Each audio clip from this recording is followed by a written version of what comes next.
मकर राशी नशिबात मोठी उलथापालथ, पायाखालची जमीन सरकणार. नमस्कार मित्रांनो, अंत आणि प्रारंभ होणार. मित्रांनो, श्री स्वामी समर्थ, जय जय स्वामी समर्थ.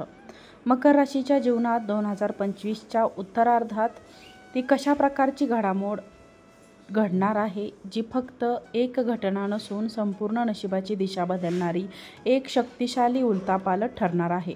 अनेक वर्षापासून ते चालू आहे, ते आता एका मोठ्या निर्णायक टप्प्यावर येऊन ठेपले आहे. तुमच्या पायाखालची जमीन सरकणार आहे, पण ही दुर्घटना नसून ब्रह्मदेवानी आधीच टाकलेली नियतीची योजना आहे. ही उलथापालथ कधी काळजी देईल, कधी डोळ्यात पाणी आणेल, तर कधी तुमच्यातील स्वतः तुम्ही जागे करून नवीन ऊर्जेने भरून टाकेल.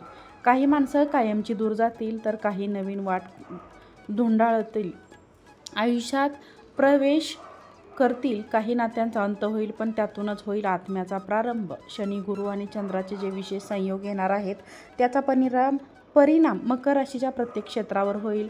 मग ते आर्थिक असो, कौटुंबिक असो, मानसिक असो वा वैवाहिक, सामाजिक किंवा आध्यात्मिक. काहींच्या हातून मोठे निर्णय घडतील, काहींच्या जीवनात गोष्टींचा शेवट होईल, पण तो शेवट म्हणजेच नशिबाने दिलेली नवीन संधी असेल. या लेखात आपण समजून घेणार आहोत की कोणते 7 मोठे वळण तुमच्या नशिबात लिहिलेले आहेत. या उलथापालथीमागे कोणते गुण, ग्रहयोग कार्यरत आहेत, कोणत्या घटनांचा अंत म्हणजे तुमच्या पुनर्जन्माचा डाळ खेळणार आहे, आणि या सर्व प्रक्रियेचा अंतिम हेतू काय आहे, शिक्षा, शुद्धीकरण की परिवर्तन. मकर राशीच्या जीवनात हे फक्त बदल नाहीत, हे ब्रह्मतेजाचा हस्तक्षेप आहे, आणि जो यातून निघावेल त्याच्यासाठी जीवनाची नवीन दिशा निश्चित होणार आहे. एक जुने गेलेले लोक परत येणार, पण हेतू वेगळा असेल. तुमच्या जीवनातून काही वर्षापूर्वी निघून गेलेली माणसं पुन्हा परत येतील. काहींना माफी मागायची असेल, तर काहींना तुम्हाला अजून एक घाव द्यायचा असेल. विशेषतः मकर राशीतील जातक हे भावनेपेक्षा कर्मावर विश्वास ठेवणारे असतात. म्हणूनच अशा माणसांचा पर्यटन मनात उलथापालथ घडवून टाकेल. धोका, जुना विश्वास पुन्हा ठेवण्याची चूक करू नका. शुभ संकेत, काहींना या लोकांमुळे जुनी अपूर्ण कर्मफळ पूर्ण करता येतील. 2. करिअरमध्ये अचानक दिशा बदल, एका दरवाजावर 10 नवे संधी. तुमचा चालू करिअर, व्यवसाय, नोकरीतील स्थैर्य यावर अचानक वज्राघात, परंतु हे तुमच्या भविष्याच्या दृष्टीने गरजेचे असेल. अजून होईल. जिथे तुम्ही स्थिरता अनुभव घेत होता, तिथे अनिश्चिततेची सावली येईल. जुने बंद दरवाजे हे नवीन संधीचे प्रवेशद्वार ठरतील. विशेष ग्रहयोग, शनी गुरु दृष्टीने उलथापालथ सुरू होईल. संधी, आत्मविश्वास, धैर्य आणि धोरणात्मकता वापरली तर मोठे यश मिळू शकते. 3. आर्थिक नुकसान, पण गुणसंपत्तीचा उगम, गुंतवणूक, मालमत्ता, शेअर्स किंवा कर्ज संबंधित काही मोठे निर्णय उलट होऊ शकतात. यामुळे आर्थिक तणाव निर्माण होऊ शकतो, पण या तोट्याच्या गर्भात एक गुप्त संपत्ती दडलेली असेल, जिचा उगम तुम्हाला एका कौटुंबिक, आध्यात्मिक पातळीवर लाभेल. उदाहरण, एखादी जमीन हरवली तरी दुसरीकडे वडिलोपार्जित संपत्ती मिळू शकते. शुभ संकेत, लाल रंगातील वस्त्र किंवा मूळ धंद्याशी संबंधित कोणती तरी गोष्ट तुम्हाला परत समृद्धीकडे नेईल. 4. काही नात्याचा तुटवडा, पण आत्मप्रबोधनाची चाहूल. विशेषतः मकर राशीतील व्यक्तींना आपल्या जवळच्या माणसांकडून फार अपेक्षा नसतात, पण तरीही जेव्हा विश्वासघात होतो, तेव्हा त्यांच्या आतल्या शांत पर्वतावर भूकंप होतो. या काळात तुमच्यावर विश्वास ठेवणारी माणसं तुमच्यासाठी तुटतील आणि काही नाती कायमची संपतील, पण त्याच वेळी एक अंतर्मनाचा नवा प्रकाश जागृत होईल. परिणाम, तुम्ही बाह्य जगापेक्षा अंतर्मनावर लक्ष केंद्रित करायला शिकाल आणि तुमचं खरं सामर्थ्य तिथूनच उगम पावेल. 5. घरातूनच होणारा धोका, अंतर्गत शत्रूचा उदय. घरातला किंवा अत्यंत जवळचा व्यक्तीकडून वैचारिक वाद, मतभेद, कंटकारस्थान किंवा संपत्ती किंवा हक्कावर स्पर्धा उभी राहू शकते. या काळात तुमच्या चतुर्थ दिशांमध्ये शांती असली तरी घरात अंधार कोपऱ्यात द्वेष साचत असतो. शुभ उपाय, काळ्या वस्त्राचं दान, शनीला तेल अर्पण आणि मौन धारण हे तुमचं रक्षण करतील. 6. कायदेशीर किंवा सरकारी कामात मोठे वळण. काही मकर जातकांना प्रॉपर्टी, वारसा हक्क, जमीन, परवानग्या, कर्जमाफी यामध्ये कायदेशीर उतार चढायला सामोरे जावे लागेल. यात काहींना अचानक न्याय मिळेल, तर काहींना अन्याय सहन करावा लागेल, पण त्यामधून दीर्घकालीन मार्ग मोकळा होईल. विशेष काल, गुरुपौर्णिमे ते अश्विन पौर्णिमा काळ, निर्णायक मूत्र मुक्तेश्वरायण नमःचा जप फायदा होईल. 7. आध्यात्मिक जागृती, नव्या जीवनाचा प्रारंभ. या साऱ्या घटना केवळ बाह्य जीवन बदलण्यासाठी नव्हे, तर तुम्हाला तुमचं अंतरंग दाखवण्यासाठी घडणार आहे. ध्यान, स्वप्न, गुरूंचे शब्द किंवा एकटेपणात आलेली भावना यामुळे तुमच्यात एक आत्मबोध घडेल आणि तोच तुमचं खरं पुनर्जन्म ठरेल. नवीन वाट, धर्म, सेवा, गुरु सेवा, समाजासाठी योगदान या मार्गावर तुमचं पुढचं जीवन वळू शकते.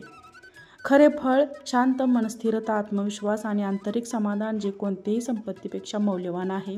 ही उलथापालथ शाप की वरदान. एक गोड सत्य, जेव्हा आपल्या आयुष्यात सगळे ठीक चाललेलं असतं तेव्हा अचानक एखादा जबरदस्त धक्का बसतो. कोणीतरी सोडून जातं, एखादी संधी हातातून निघून जाते, नातं संपतं, आर्थिक नुकसान होतं. तेव्हा मन चिडते. मनात येतं, हे सगळं माझ्यासोबतच का? मकर राशीच्या अनेक जातकांनी सध्या हाच प्रश्न स्वतःला विचारलेला आहे.